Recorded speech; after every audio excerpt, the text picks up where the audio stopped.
दोस्तों इस टाइम क्या आपके बगीचे के पौधों की ग्रोथ स्लो हो रही है? फूलों और फलों का साइज छोटा हो रहा है, साथ ही साथ पत्तियों में चमक नहीं रह गई है। तो आज के वीडियो में मैं आप लोगों के साथ में एक ऐसी जादुई फर्टिलाइज़र जो कि सर्दियों में सूखते मुरझाते पौधों में एक नई जान डाल देगी, क्योंकि इस फर्टिलाइज़र में नाइट्रोजन फास्फोरस काफ़ी अधिक मात्रा में होने के साथ साथ बहुत से ऐसे माइक्रो न्यूट्रिएंट्स पाए जाते हैं जिसका कि जब पौधों में इस्तेमाल किया जाता है सर्दियों के मौसम में, तो पौधों में एक नई ग्रोथ स्टार्ट होती है, फूलों और फलों से पौधे भर जाते हैं।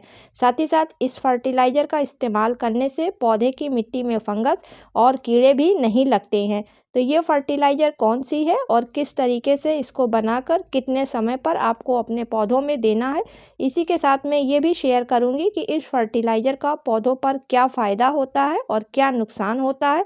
साथ ही साथ इस फर्टिलाइज़र का किन पौधों पर इस्तेमाल नहीं करना होता है। नमस्कार दोस्तों, आप सभी का अपने ही चैनल पर एक बार फिर से स्वागत है। तो चलिए दोस्तों वीडियो को स्टार्ट करते हैं। तो दोस्तों ये जादुई फर्टिलाइज़र मस्टर्ड केक की फर्टिलाइज़र है, यानी कि सरसों खली से बनाई गई फर्टिलाइज़र है और सर्दियों के मौसम में इसका सबसे अधिक इस्तेमाल किया जाता है।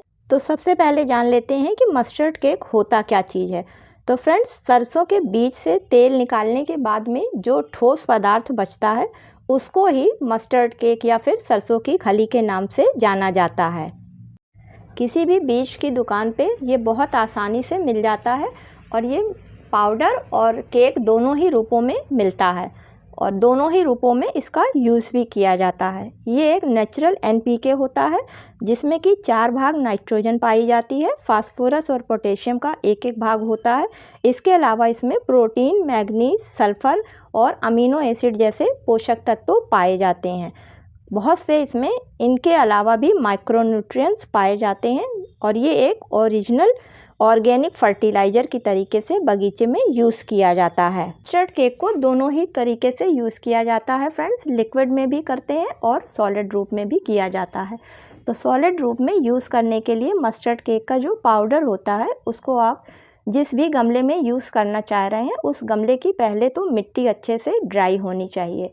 उसके बाद मिट्टी की गुड़ाई कर दें। गुड़ाई करने के बाद में एक 10 इंच के गमले में आधा चम्मच मस्टर्ड केक पाउडर लेकर मिट्टी में चारों तरफ अच्छे से मिला दें। मिलाने के बाद में ऊपर से थोड़ा सा पानी छिड़क दें। इसको बहुत नीचे गहराई में नहीं डाला जाता है। इसको लिक्विड फॉर्म में यूज़ करने के लिए पहले मस्टर्ड केक को सॉल्यूशन फॉर्म में कन्वर्ट करना होगा। तो फ्रेंड्स, उसके लिए सबसे पहले आप लगभग 50 ग्राम के करीब सरसों की खली को 1 लीटर पानी में अच्छे से भिगो दें। अगर आपके पास कोई मिट्टी का बर्तन है तो काफ़ी अच्छा रहेगा, नहीं तो आप प्लास्टिक के कंटेनर में ही इसको भिगो दीजिए। ऊपर से ढक्कन लगा दीजिए और ढक्कन ऐसा होना चाहिए कि जिससे इसमें अंदर हवा जाती रहे और कहीं ढककर छांव वाली जगह पर इसको रख दीजिए।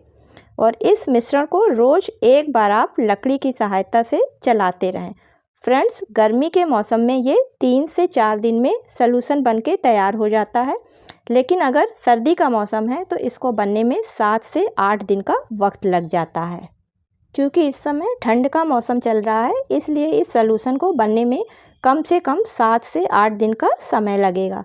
फ्रेंड्स, जब ये घोल बनके तैयार होता है तो इसमें एक तेज गंध आती है जो कि सल्फ़र की होती है और वो गंध सल्फ़र की फ्रेगमेंटेशन के कारण आती है। अब इस तैयार सॉल्यूशन को अपने पौधों पर डायरेक्ट यूज़ नहीं करना होता है, क्योंकि अगर हम लोग डायरेक्ट यूज़ करते हैं तो हमारे पौधों को इससे नुकसान भी पहुंच सकता है। तो इसके लिए एक पतला इसका घोल बनाना होता है। तो फ्रेंड्स, पतला घोल बनाने के लिए 10 भाग पानी में 1 भाग इसका लेना होता है और अच्छे से उसको चला लेना होता है। और जब ये अच्छे से घुल जाता है तब इसको अपने पौधों पर मिट्टी के चारों तरफ डालना होता है। एक 10 इंच के गमले में यूज़ करने के लिए फ्रेंड्स 100 ml ये घोल काफ़ी होता है और इसको हर 15 से 20 दिन के अंतर पे अपने पौधों में डालना होता है। बात कर लेते हैं कि इस सॉल्यूशन को पौधों में डालने से रिजल्ट क्या हमें मिलता है। तो फ्रेंड्स, पौधों में इसको डालने से पौधों की जड़ों में लगने वाले लगभग सभी तरीके के रोगों का खतरा काफ़ी कम हो जाता है, क्योंकि इसमें जो सल्फ़र होता है वो सभी तरीके के कीड़ों को मारने का काम करता है और जिन पौधों में फूल या फल नहीं आ रहे होते हैं या काफ़ी कम आ रहे होते हैं, फूलों की साइज़ छोटी होती है, तो उसके अच्छे रिजल्ट के लिए इस सॉल्यूशन को उन पौधों में डाला जाता है, क्योंकि इसका यूज़ करने से पौधे की मिट्टी की फर्टिलिटी काफ़ी बढ़ जाती है, जिसकी वजह से पौधों में ग्रोथ काफ़ी अच्छी होती है। अब बात कर लेते हैं कि इस फर्टिलाइज़र का किन पौधों पर इस्तेमाल करना चाहिए और किन पौधों पर इस्तेमाल नहीं करना चाहिए। जिन पौधों पर इसका इस्तेमाल किया जाता है उन पौधों में क्या फ़ायदे नज़र आते हैं और जिन पौधों में नहीं करना होता है, यदि भूल से इस फर्टिलाइज़र का इस्तेमाल कर लिया जाता है तो फिर क्या नुकसान देखने को मिल सकता है। तो जितने भी आपके आउटडोर प्लांट्स हैं, यानी कि फल फूल सब्जी वाले, उन पर अगर आप इसका इस्तेमाल करते हैं तो आपको रिजल्ट काफ़ी अच्छा देखने को मिलेगा।